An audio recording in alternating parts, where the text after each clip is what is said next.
Hey there, everyone. Welcome back to Utility Sports. And in today's video, we're going to be doing something a little bit different on the channel from what we ordinarily do. And that's going to be a little bit of a power rankings type of video here of all NFL teams. We're going to be going throughout each division. So we're going to be ranking teams within their own division. We're going to be talking about how each team stacks up in their own division, which team we see winning the division, which team we see finishing last. Quick note, we are recording this before the NFL draft, of course. We're recording this near the end of March.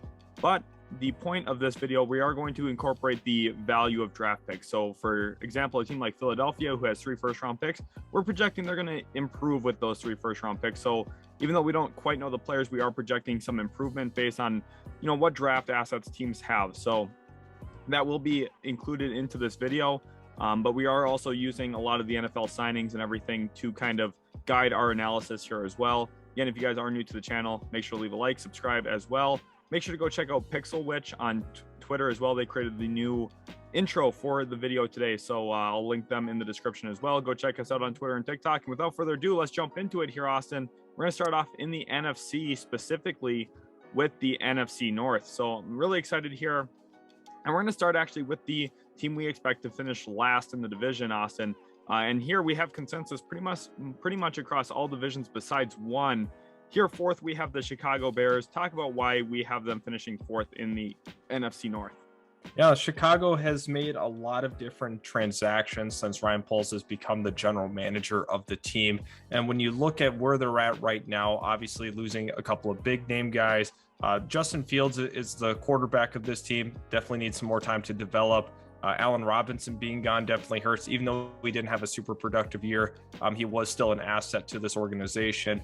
And, just looking at where they're at now versus, where the team number 3 is in terms of draft capital and everything. Chicago, I do have my concerns because they don't have their first round selection. Makes a big difference for them here in this video. Once again, I think 3 and 4 are going to be pretty close. However, I like what team 3 has to offer a little bit more. Right. Team 3 here is the Detroit Lions. They do have 2 first-round picks from the Matt Stafford trade. They also have 2 first-round picks in the following draft. But of course, we're just talking about this upcoming season. And part of the thing here with Detroit, I know they have the 2nd overall pick. There was a ton of games that they were very competitive in that it just didn't go their way. And with those 2 first-round picks, pick 2 and pick 32, they also have pick 34. So they have 3 picks in the top 35 that can really help reshape this roster. And I also really do like the DJ Chark signing as well. A 1-year, $10 million prove-it deal for him. I think that was really good. He's a former Pro Bowl wide receiver. They were badly in need of another receiver across from Amon-Ra St. Brown. They found one. They also have other assets to add other talent onto the roster, specifically the front 7. They could use a safety or 2 as well. I know they brought back Tracy Walker, so I think they've had a really good offseason up to this point. They've been, pretty subtle, but the moves that they have made have been good ones to me. Detroit, I think they're in a position to improve a lot in Dan Campbell's 2nd year as head coach. And I think that they're really well positioned now to do so moving into the future. And 2 here, Austin, I know we're pretty close here on 1 and 2 as well. So I think there's a little bit of a gap here between 3 and 2. We opted for the Minnesota Vikings. Why do we have them 2 behind Green Bay? There's a lot of changes in Minnesota this offseason, and it all starts with the general manager spot. Kwesi Adolfo-Mensah has stepped in, bringing a fresh outlook to the organization. Rick Spielman's no longer in charge. Mike Zimmer's gone. Step in Kevin O'Connell. I like the upgrade here at the head coaching spot. I think Mike Zimmer was holding them back a little bit last year, specifically on the offensive side of the ball. Definitely, he had his hand in a lot of what was going on, and it kind of wore. The relationship wore quickly, and Mike Zimmer, just the message was getting a little old from him. New, fresh look, offensive-minded head coach. I think that's going to bode well for this team, specifically Dalvin Cook, Justin Jefferson, Kirk Cousins. I know a lot of people don't like Kirk Cousins, being extended. However, I think they have a very good opportunity here to potentially be in the mix for the division lead. Green Bay is obviously a very tough out in this division. However, I like bringing in Zadarius Smith. Chandon Sullivan's also in for a visit to help address that corner spot from Green Bay as well. So overall, the Minnesota Vikings are definitely trending in the right direction. They have a lot of star power on this team. Hopefully this year they can put it all together, but I definitely see them finishing 2nd in this division, potentially jumping up to that first spot from Green Bay. That transition to the 3-4 is going to be interesting. They did bring in Preston Smith as well. So they've got 2 good edges there in Danielle Hunter, Preston Smith. We'll see exactly how it plays out. But it looks like we're just going here with the consistency, and that's Green Bay. The Packers, even without Devontae Adams now, we don't really know what they have at the wide receiver spot. Marquez Valdes-Scantling did sign with the Kansas City Chiefs, so we don't exactly know what's going to be there for them at the wide receiver spot. They did bring back Robert Tonyan today at tight end, but what we do know is they have a back-to-back MVP of the league. And when you have that at the quarterback position, the most important position in all of football, you have some security going into next year. They've been really, really good with Aaron Rodgers under the helm. I know there was a lot of questions back when Aaron Rodgers was sitting behind Favre, if he could be the guy. Now those questions have, transitioned to Jordan Love, but we still got Aaron Rodgers here in Green Bay for quite some time. And while he's there, they're going to be the favorite in the division.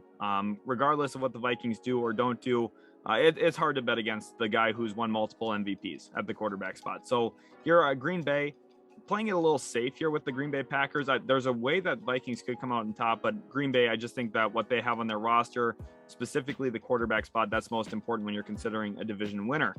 Moving on now to the NFC East, a highly anticipated division this year that I think is improving as we go about things. The Giants do have picks 5 and 7. However, we have them 4th. Austin, I'll cover 4 and 2 this time. You can take 3 and 1. For me, the Giants, I like the upgrade to head coach Brian Daboll, much better head coach long-term than what Joe Judge was. I think that was a phenomenal hire. I also like their GM acquisition in Joe Shane. The issue here, though, is when you bring in new coaching, especially for a team like the Giants who don't have a ton of talent on their roster going into this rebuild, and we have questions about the QB spot, it's going to be tough in the division to climb up that quickly. I think this is going to be probably a 2-3 year rebuild rather than just a 1 year acceleration program like we could see with the Vikings.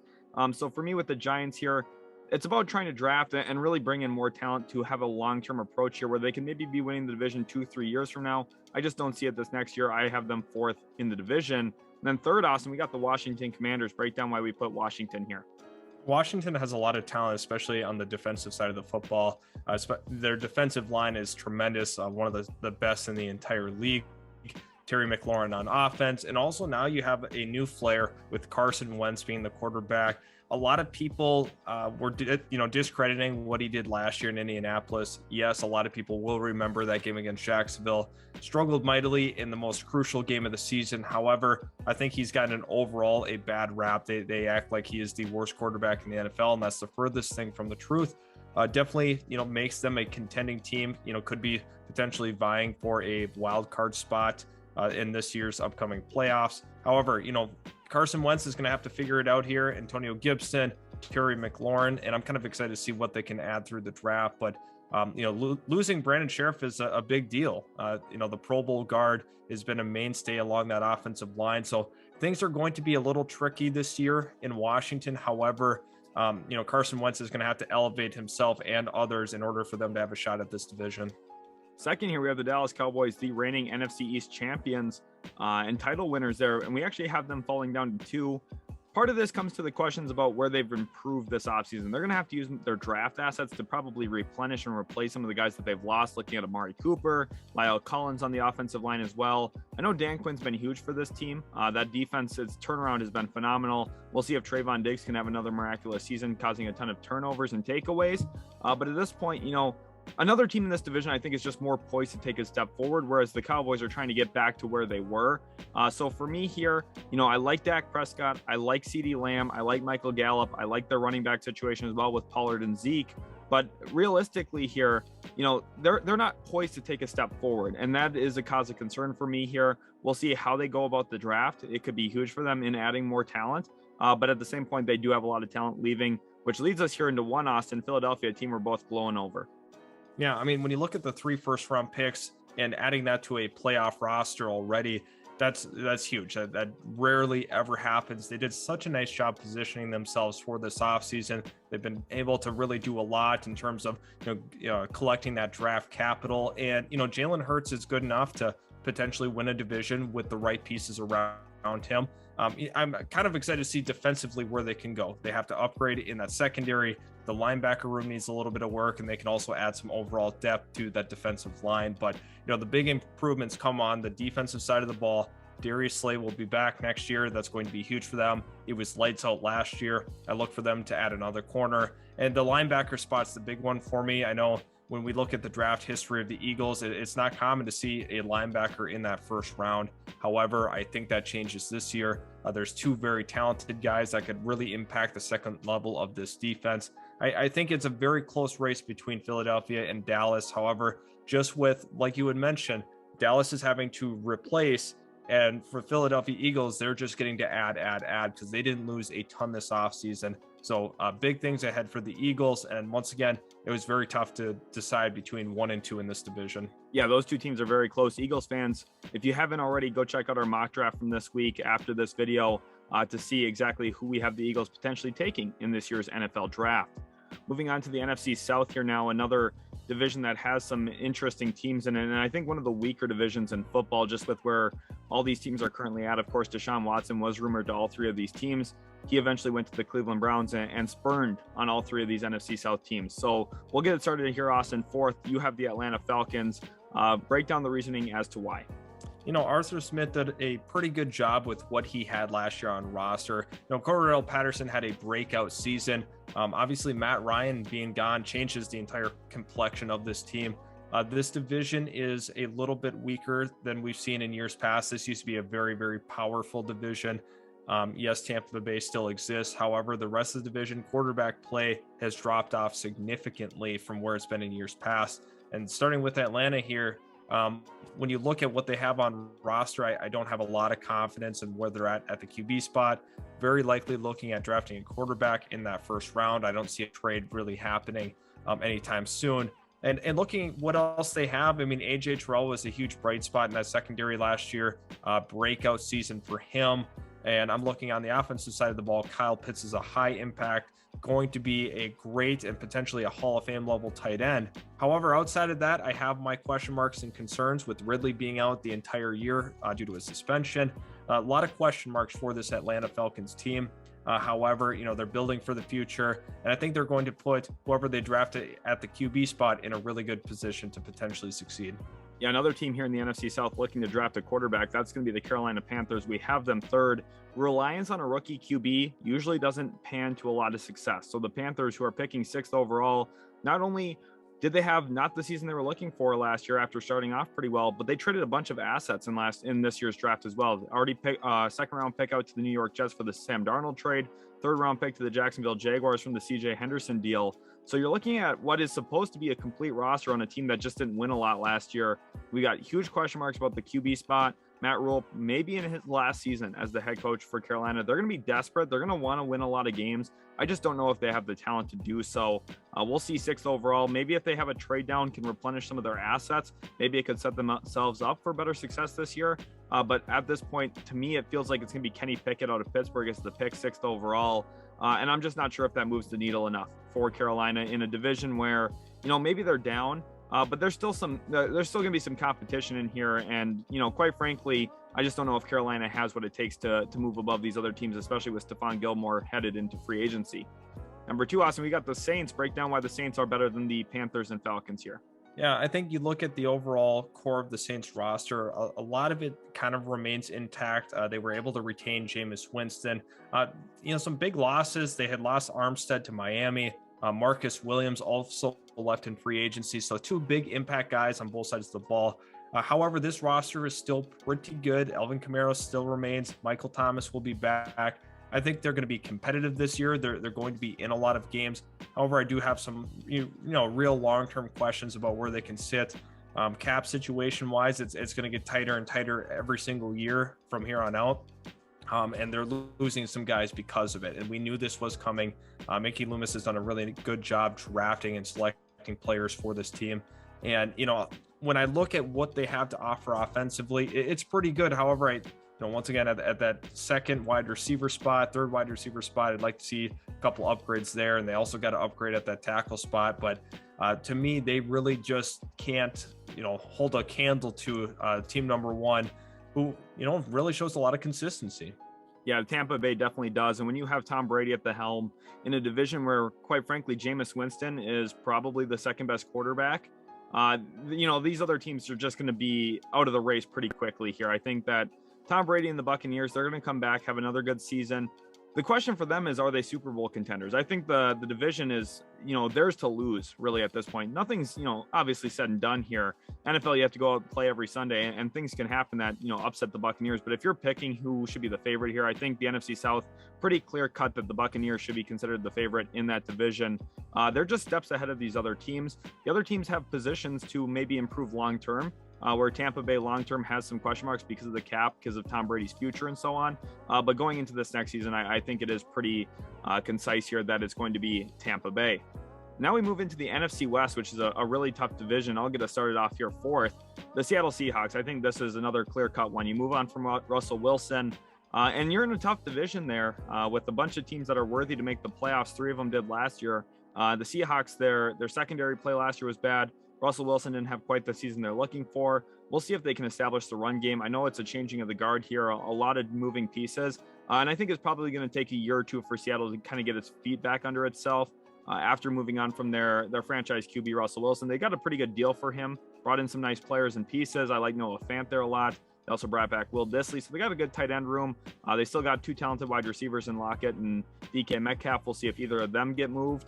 But right now, I just think Seattle is probably a year or two away from really becoming competitive again in this NFC West. And then now 3 here, Austin, where it's really gets difficult here. We got the Arizona Cardinals. Break down why. Yeah, Arizona definitely has a lot to offer offensively. When you look at DeAndre Hopkins is still intact there. I look at Kyler Murray had at the first half of the season an MVP-like season, which was really impressive, took massive strides forward. Second half of the year, they definitely had their fair share of struggles. However, Kyler Murray keeps you in a lot of games, definitely can bring you back from behind as well. And I look at, the things that they've lost, guys like Chandler Jones are going to be huge on this defense. So replacing him is going to be a huge task for them heading into the offseason. Also would like to see them address the corner room. I don't want to see Robert Alford starting at the outside once again, like last year had happened. Byron Murphy was a bright spot for this defense. At the same time, I don't like them as much as teams 1 and 2. I know a lot of people think that they're going to take those steps forward, but I just don't see them being as good as San Francisco this year. Yeah, and I've got the 49ers here at 2. And when you look at this team, obviously the strong points stay the same. They can run the football really well in that offense. And then defensively, their defensive line is so extremely talented. But I think one thing that hasn't gotten talked enough about this offseason, I've been very vocal about it here on the channel, is the signing of cornerback Travarius Ward, one of the better man cover corners available this offseason. Coming from Kansas City, a team that runs over 50% man coverage, second most in the NFL this past year, it's vital for San Francisco to get a little bit more positional flexibility there at the cornerback spot. And I think it's going to really embolden and empower that defensive front because they're going to be able to send more blitzes. They're going to be able to be a little bit more aggressive, knowing that they have a cornerback back there who can stand up on his own in man-to-man coverage a little bit more consistently. Now, is Travarius Ward a stopper? No. But what he is going to be way more reliable than what they've had. I think the 49ers have gotten better this offseason, but it's just not to the degree that they need to, in my opinion, to get up to number 1. And Austin, I know you agree with that here with the Los Angeles Rams. The LA Rams, the defending Super Bowl champions, Matt Stafford has proven that he can take a team to the mountaintop. Definitely having some changes this offseason. Big question mark if OBJ is coming back or not. We also looked that the Von Miller loss was absolutely huge for them. However, a lot of the team still remains intact. Whitworth being gone is another big issue. Darius Williams going to have to replace the corner spot. But the Rams have proven time and time again to prove people wrong. And we go back to the prior time they had made the Super Bowl and played the Patriots. A lot of people doubted how far Jared Goff and that team could go. This really speaks to how great of a coach Sean McVay is. He's an offensive mastermind, does a really, really good job commanding the locker room, commands a lot of respect for things he's done in the league, super knowledgeable. And I think that's really what carries this team year in, year out. They're willing to take risks. And I think the same is going to be true heading into next year. I don't think they're done yet with their moves. They want to continue to improve this roster, and they could definitely get that done. Very likely they should be considered, again, the favorite in the NFC. We'll transition over to the AFC now as we're halfway through the teams here. Again, give us your guys' thoughts in the comment section. If you're new, hit that like button and subscribe. It would mean a lot to us. Check us out on Twitter, also on Instagram and TikTok. The links to those will be in the description as well. Now the AFC North, another highly contested division here. And this is, I think, the one that we struggled with almost the most. The AFC West is very tough as well. So I think AFC North probably the second most difficult one to rank at this point, just with where we're at in the season. I'll start here with fourth, Austin, and we've got the Cleveland Browns actually finishing fourth. Now, Cleveland fans, Before you go to the comment section, type in a hate message. Give me a second to explain why. I know they just brought in Deshaun Watson, but we don't exactly know quite yet if he's going to be suspended and for how long. Now, we know Calvin Ridley suspended 16 or 17 games a whole season for betting. My guess is Deshaun Watson will get suspended for less games because that's how backwards the NFL is, with 22 civil lawsuits against him for sexual assault. But anyway, with where we're currently at, the guess is he's going to be suspended at least like 8 games or so. So you're looking at a questionable situation here for Cleveland, where how are they going to do without him? And how is his chemistry going to be with the receivers once he's back from that suspension? Right now, there's a lot of questions up in the air. Cleveland's extremely talented. The only issue is this is an extremely tough division. And if you start the year 3-5, or maybe 2-6, or even 4-4, it might be a tough hole to climb out of with how tough and contested this division is going to be. And third here, we've got the Pittsburgh Steelers. Austin, talk about the Steelers. What do you expect from them? Mike Tomlin has been the model of consistency throughout his entire career. Really impressive what he's been able to do with a lot of the roster changes we've seen. One of them, however, that's been a constant has been the QB spot. Ben Roethlisberger definitely had some issues last year, was very, very stiff in that pocket, barely could move. Mitch Trubisky adds a different element to this offense in terms of what he can do with his legs. Say what you want about his arm, however, he's a pretty good scrambler, a guy that can pick up yards with his legs if need be. He's in a good situation in terms of the running back that he has, a couple of nice wide receivers in that wide receiver room, Deontay Johnson, Chase Claypool, to name just a few. However, there is some other changes. Juju's gone, so how are they going to supplement some of that production that you're losing with Juju Smith-Schuster?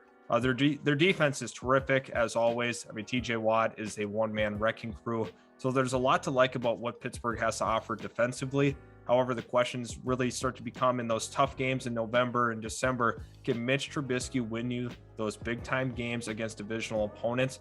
That's yet to be seen. However, I am basing this off of Mike Tomlin's consistency year in, year out, getting the most out of his players. Honestly, with Mitch Trubisky at quarterback, you generally would peg them a little bit lower. Most teams, however, Pittsburgh offers some great infrastructure, and that's what keeps them at 3. With how tough this AFC North is, it's very possible all 4 of these teams finish with winning records. They could all finish 9-8 or better, or maybe at worst 8-9 or better. That's how talented this division is. Then second here, I've got the Baltimore Ravens.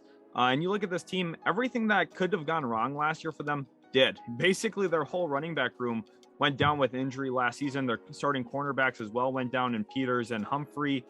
Those are tough losses to, have pile on. They're also relying on rookie wide receiver Rashad Bateman a lot. I think he's ready for a big step forward this season. I really liked him coming out of the U of M the year prior in the NFL draft. And now I think he's ready to take a massive step forward in year 2. And I think once you get that running back room healthy, it's a big difference going from a guy like J.K. Dobbins, who averaged 6 yards a carry as a rookie, to Latavius Murray, who averaged like 3.5 yards a carry. That's a massive difference that leads to a lot of losses that would have been wins had they been healthy. And I think the Ravens, are back in contention. Plus, they have a top 16 pick in this year's draft, which they almost never have. And one of the teams that's best at draft evaluation and then also progression and development for NFL players. I mean, giving them a pick that high is going to be dangerous, I think, for other teams. The Ravens, I think, are really ready to take a massive step forward again this season, back toward contention. And I see them finishing second in a very tough division, which leads us to the Bengals here, Austin. I know you're very high on Cincinnati. I am as well. Break down why the team that represented the AFC in the Super Bowl is back to winning the division again. Yeah, it was a really tough decision because Baltimore has been so strong, so consistent in this division for a very long time under John Harbaugh. Now, looking at the Cincinnati Bengals, you have a lot of returning players. You also have some big additions. Alex Kappa at the guard spot, La'el Collins. This offensive line was atrocious last year, and they were still able to somehow make it to the Super Bowl despite having a historically bad offensive line when comparing it to other playoff teams. Now, they give up a lot of sacks. However, they can shore it up here. Signing those 2 guys, also maybe drafting another one, puts you in a really good position long-term to protect Joe Burrow. They have a lot of playmakers on that offense. T. Higgins, Jamar Chase, Joe Mixon, just to name a few. Now, my big question mark for them going into next year is how are you going to replace the tight end production from CJ Uzomah, who stepped up big time this season? They very well could be looking at potentially drafting one to be their starting tight end. But a lot of it remains the same. They can also make some true additions onto this defense, which definitely could use it potentially in that cornerback room. But overall, I love Cincinnati heading into next year. I do not think they are going to be a one-hit wonder. Again, the AFC North, extremely tough. Please don't get mad at us. This took us a ton of time here to try and put these teams in order. And again, it's very difficult to really rank these 4 teams, especially since we haven't seen Trubisky for a year, and we also don't know Deshaun Watson's availability this season. Moving on to the AFC East, Austin, we got my New York Jets 4th. Very interesting here. I know you're usually high on the Jets, at least in our private discussions off air. Talk about why you and I both don't see the Jets really being a threat for 3 or above in the AFC East. A lot of it has to do with what the rest of the division's done during the offseason. Miami kind of came out of nowhere here with the Tyreek Hill trade, and obviously the Jets felt they were in a really good position to potentially acquire him. However, when you look at what the Jets have, they have a ton of draft capital. Multiple first and second round picks is definitely going to help out in terms of building this team. They definitely showed some strides last year. Zach Wilson down the end of the season played pretty well. That's something that people do not give him enough credit for. Michael Carter was a nice find at the running back spot. Also at wide receiver, Elijah Moore looks like a legit wide receiver for this team. However, they're going to continue to make additions. Obviously, they're probably going to explore that wide receiver trade market, considering they were in on Tyreek Hill. I'm sure they've made numerous amount of calls to other teams about potential wide receivers that they could bring in to help Zach Wilson out. Corey Davis is going to be back next year and strong. I think that, they're yes, they are the 4th team in the division, but I think once again, they're going to make a lot of improvements with some of this draft capital that they have and some of these other veteran free agents they brought in over the offseason. 3rd here in the AFC East, we got the New England Patriots, and this is one that's very tough to actually say, and this goes to show how dominant the Patriots have been under Bill Belichick. The fact that we have them 3rd and we feel like, wow, this is a shocker, we have them too low. One thing here with New England, though, while every other team in the NFL zigs, they tend to zag, and it's hard to look at their roster and say they stack up well with the other 2 teams we have above them. In a league that's really built around passing and playmakers, you have a QB who doesn't do a ton off script, and then you also don't have a premier pass catcher for him. You're at a point where they've got some good weapons. They don't have an elite weapon. And in a division right now that I think is headlined by elite weapons and elite quarterback play at the very top with Buffalo, it's tough to see New England keeping up with those teams. I still think, New England's probably a 10-win team because of how good of a coach Bill Belichick is. I also do like the Malcolm Butler reunion there in New England. I think it makes sense for both sides. New England's going to be good. I don't want to come across like New England's going to have a bad season. I just don't think that they have enough firepower to keep up with the other teams here, which really transitions us into Miami, number 2 in the division. Obviously, Teron Armstead, Tyreek Hill, those are the headliners.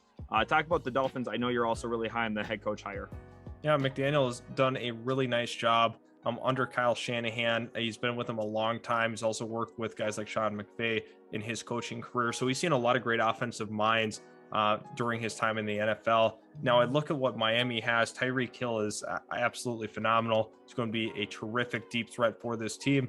We also look at what Jalen Waddle was able to do last year. Kind of got a little overshadowed by the greatness of Jamar Chase last year. However, Jalen Waddle in his own right had a terrific season. High volume guy, stayed healthy, which was definitely a concern if he could stay healthy throughout the season.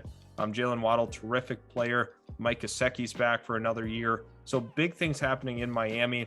Obviously, they got off to that really weird start last year under Brian Flores. They were able to become one of the hotter teams in the second half. And honestly, I think with the Teron Armstead addition, that was huge for them too. I think that's one of the more underrated moves of the entire offseason. Doesn't get a lot of the headlines because he's an offensive lineman. However, he's a Pro Bowl level tackle. Bring him into Miami is absolutely huge. A lot of this sits on Tua's shoulders. Can he carry this team to potentially competing for a division? That's yet to be seen. However, he has every opportunity to do so with the weapons that he has. Right, and the Dolphins clearly have those questions as well as they brought in Teddy Bridgewater. Dolphins fans, comment right now down below. Do you think Teddy Bridgewater or Tua Tagovailoa is going to be the starter for the Miami Dolphins Week 1 next season? And that leads us here into the Buffalo Bills, the best team in the AFC East. I don't think this is going to be one that's contested. This is another team here when you have Josh Allen and Stephon Diggs and the talent that they have on this team. They also added in Von Miller. I mean, their defense is insane. You're going to get Tre'Davious White back healthy this year, hopefully. and at his peak performance. The Bills are really, really good. This is a team that should be considered one of the Super Bowl contenders each and every year. Josh Allen continues to improve. Now, I'm interested to see if there's any drop-off without offensive coordinator Brian Daboll there, as he went over to the New York Giants. But ultimately, this is one of those divisions where it's going to be decided by the quarterback. And you have Josh Allen versus Tua versus Mac Jones versus Zach Wilson. I think we all know who the best quarterback from that bunch is. And at the end of the day, that's really what's going to dictate who wins and loses in this division. And I think Buffalo here, one of the favorites in the NFL, probably a 12 or 13 win team again this year. And they're going to look to make a lot of noise and do a lot of damage in the AFC East, which leads us here into the AFC South, another interesting division.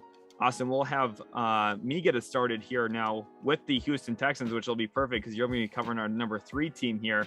The Houston Texans 4. This team, despite having 2 top 15 picks, they have pick 3, they have pick 13. I think it's fair to say that this team is one of the few rosters in the NFL that needs to improve the most in order to make some noise. They are very, very rough in certain areas. They also lost Reed to the Kansas City Chiefs, so one of their better defensive players goes out the door. I do like that they were able to keep Kamu Grugier-Hill, transition to new head coach Lovie Smith. We'll see if this team can, maybe find itself, go in a different direction from where they were last year. But I mean, it's just going to be a struggle this year for the Texans. Davis Mills probably going to be the starter again. My goal for them is improve the offensive line. Give yourselves another playmaker for Davis Mills to work with this offseason. If they can do that, they can probably improve from where they were last year, but don't expect anything super drastic here. This is a long-term rebuild. They do have some nice assets here from the Deshaun Watson trade. We'll see exactly what they can get done, but ultimately here for Houston, this is another year 2, year 3 type of rebuild rather than a quick accelerated 1 year kind of changing of the guard rebuild, which leads us to 3, Austin, here with your Jacksonville Jaguars. Talk about why they're not 4th in the division anymore. I think this is one of the teams that improved the most during NFL free agency. My gut instinct is to generally put them last in any kind of ranking video that we're going to do. However, that does not remain the case here. Number 3, that's something that Jacksonville fans can get excited about. Being the 3rd team in the division is not something we see often when doing this. Trevor Lawrence is going to take a couple of steps forward, I believe, this season. Having Doug Peterson and Mike McCoy, 2 former quarterbacks, really helping him out, figure out how to become a true professional, how to play the position is going to be massive. We saw what Doug Peterson was able to do with Carson Wentz. Before he got hurt, he was having an MVP-like season, probably would have won the MVP over Tom Brady that year that he got injured. And also looking at Nick Foles, obviously had a miraculous playoff run. He's going to be doing a lot of RPOs is my kind of prediction for it. We saw Trevor Lawrence in college operate under a lot of RPOs at Clemson. I don't think that changes once, the 2 are paired up here in Jacksonville. Christian Kirk, yes, he was overpaid. However, he's a drastic upgrade over what they had been running out there at wide receiver, especially this past year. Marvin Jones is there for another year. Laviska Shenault is intact as of now. He's going to be hopefully in a different hybrid role where maybe he gets some more carries similar to Cordarrelle Patterson. Defensively, they got better this offseason as well. Fatukasi in the middle of that defensive line should be a big time upgrade versus a guy like Taven Bryan, who opted to leave in free agency. So this team is definitely trending in the right direction in terms of where this organization sits. However, I just don't think it's enough to really, contend for a division title. I think they're pretty stuck at 3 or 4 at this point this season. Yeah, again, another long-term approach here. Brandon Scherff, also another really good signing. First overall selection as well. So Jaguars, you're on the clock here with a really good chance to make your team better going into next season. And then second, we've got the Indianapolis Colts, a team that, had we made this video probably about a week ago, right after the Carson Wentz trade, we maybe would have even had Jacksonville above them. However, they've recovered nicely here, making a deal for Matt Ryan after he became available due to the Deshaun Watson to Atlanta rumors. Matt Ryan decided he wanted out of Atlanta after all this time, and Indianapolis jumped on that. They got a really good quarterback here, one that, maybe this isn't a long-term improvement, just given his age. He's not going to be there a long-term move, but at the same time here with Indianapolis, he does give you a little bit of stability this season, which I think is huge. This team's ready to win. They've got some good players on this roster, specifically defensively. I like the Yannick Ngakoue addition for them as well. Gives them a pass rusher, even though he's not, at the peak of his powers anymore. I still think Ngakoue's a pretty solid edge rusher in the NFL. Indianapolis, I think they're good, not great. And here second in the division, I think just makes sense given how good Tennessee is, Austin. I think the AFC South, not the strongest division. but I think Tennessee makes it at least formidable. Yeah, Tennessee obviously is going to be the powerhouse of this division for the next couple of years still. I love Derrick Henry and what he's going to be able to do. Adding Robert Woods into the wide receiving core is going to be huge for them. You have him and A.J. Brown. I'd like to see them, continue to improve this offensive line. I think when you look at Tennessee, they're a hard-nosed football team. They're going to run it all over you and play really good defense, and that's kind of what they are. That's the true formula for the Tennessee Titans. Do I think they're going to win a Super Bowl? No, I don't think so with the current roster. However, they're a tough team to beat. They're tough out in the playoffs. They're going to grind you down, make you play the entire length of the game because they're gritty, they're tough, and they're a team you really don't want to, run into the postseason, especially when Derrick Henry gets going. It's a tough team to stop. And then going out of that, play action with Ryan Tannehill, A.J. Brown, a lot of offensive weapons. Robert Woods was a huge addition to this offense. And I think, I'm pretty confident that they're going to finish number one. It would have to take something kind of drastic to me for Indianapolis to overcome them in this division. A really well-coached team finished first in the AFC last year throughout the regular season, despite a ton of injuries. I think they're a pretty safe bet here as well to win the AFC South. And now we get into the AFC West. And I think this is probably the division that everyone was waiting for. This is the toughest division. And you see here, we actually have split our picks because we couldn't come to clear consensus on it. And I also think it goes to show how tough this division is. I mean, the other ones, it was pretty simple for us, I feel, outside of the AFC North to really kind of, debate and rationalize which teams belonged where. Whereas the AFC West, it's kind of up for grabs. All four of these teams are immensely talented. There's a ton of movement, a ton of star players coming into the division. Tyreek Hill going out of the division, which opens up things even more. I mean, the AFC West is incredible. We'll both get it started here with our fourth teams. Austin, you went with Las Vegas. I went with Denver. We'll start with you. Why do you have the Raiders fourth? Yeah, once again, this is not about a lack of talent or, overall, what they have to bring to the table, because we saw Las Vegas make the playoffs last year. Bring in Josh McDaniels as the head coach. It's tough because I do like Denver a little bit more than I'd like Las Vegas, mainly because of Russell Wilson over Derek Carr. I think Derek Carr is a good quarterback in this league, but Russell Wilson to me is a little bit better, being the big difference maker. I like Denver's defense more than I like Las Vegas's. Obviously it's going to be pointed out that they brought in a guy like Chandler Jones, which was huge for them. Don't get me wrong. Really great pass rushing duo between Jones and Max Crosby. So that's very formidable. They brought in Devontae Adams in the offseason, which was the big get for them. You put the Fresno State boys back together in Carr and Devontae Adams, and that's a dynamic duo heading into the season. So it was insanely tough to put the Raiders here. I was so close to having them almost as high as 2, because that's how good this team is. However, I'm not as excited as I am about Denver and the rest of the teams in the division. You're right. I went with Denver here fourth because I think there's going to be a little bit more jet lag here for a team that needs to build a little bit more chemistry. Jerry Jeudy missed a lot of last season, so we'll see what he looks like. But then you also are introducing a brand new quarterback here. Obviously, Vegas is going through a scheme change as well, but at least at this point, Carr has, relationships with Devontae Adams, Hunter Renfrow, and also Darren Waller there. He's been thrown to these guys for a long time, and people might be wondering, Devontae Adams, they played together in college. So he knows these guys well, whereas Russell Wilson has to reestablish this chemistry and build it up from the ground here. And for me, in a division that's highly contested, that's the reason I'm going with Denver last. Again, this is not one of those where I think Denver's bad. I think Denver's really, really good. It's just one team has to finish last, and for me, it's Denver. We'll move into our third teams here. This is where you have the Broncos, and I have the Chargers here, which I think might get some people a little concerned about my rankings here. We'll go to you first here with Denver. Yeah, so not a ton to add. I mean, we basically covered it before, but Russell Wilson joining this team is a huge difference. At the top of his game, he's a top 5 quarterback and really elevate a roster. He's done it in Seattle year after year after year. He's got some pretty good infrastructure along that offensive line, a couple of good receivers to throw to. Obviously, the tight end spot we have some questions about now. A really good running game. Javonte Williams is going to take another step forward heading into next year. That's why I liked him a little bit more than the Raiders.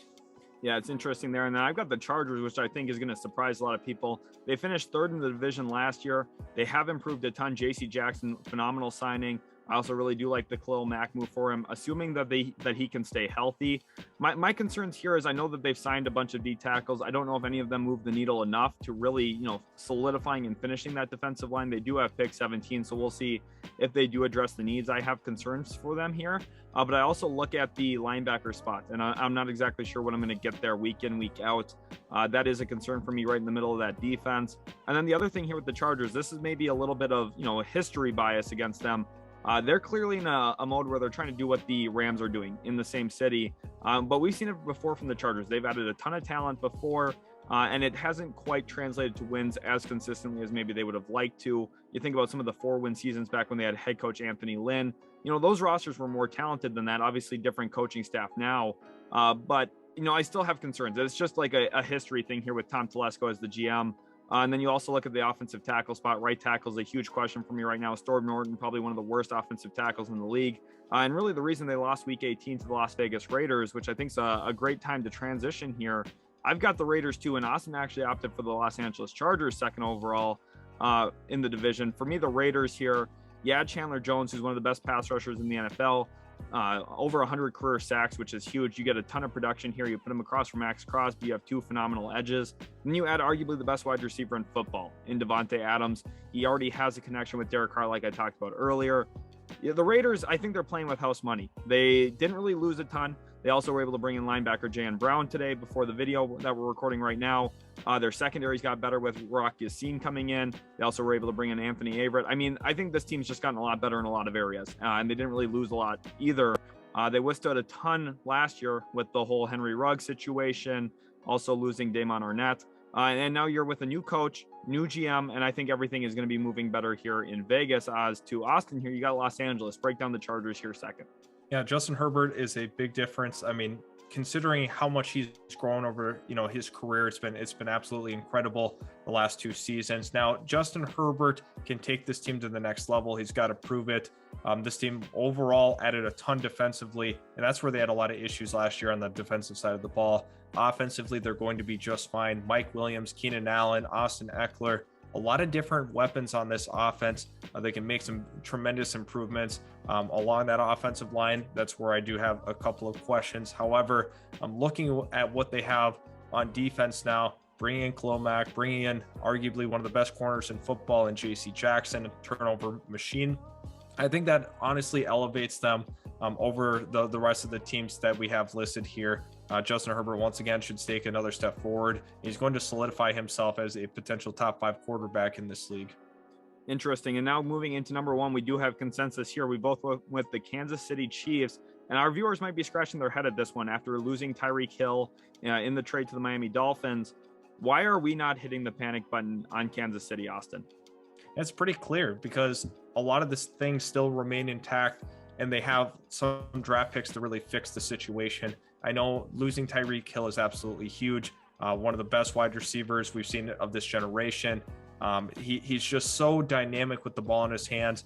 However, you're not going to replace that level of production. However, you can get somewhat close with some of the guys you could potentially draft. I see them potentially moving up in the draft to select a wide receiver. There's a high demand of them in this year's class. We could see as many as 5 or 6 potentially taken in that first round of just a wide receiver spot. Really deep group.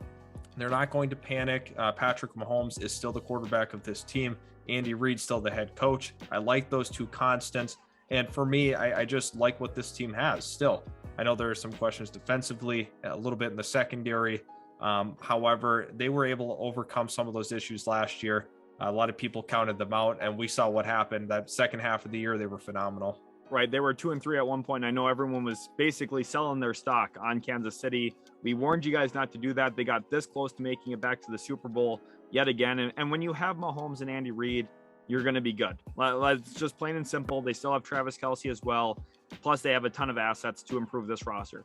I think that they're going to find ways to really rebalance this team and recalibrate them to be a little bit better on the defensive side of the ball while still giving Mahomes some weapons. I'm interested to see how Juju Smith-Schuster does in Kansas City. They also brought in Marquez Valdes-Scantling, who I don't love, but he's another option to throw the football to.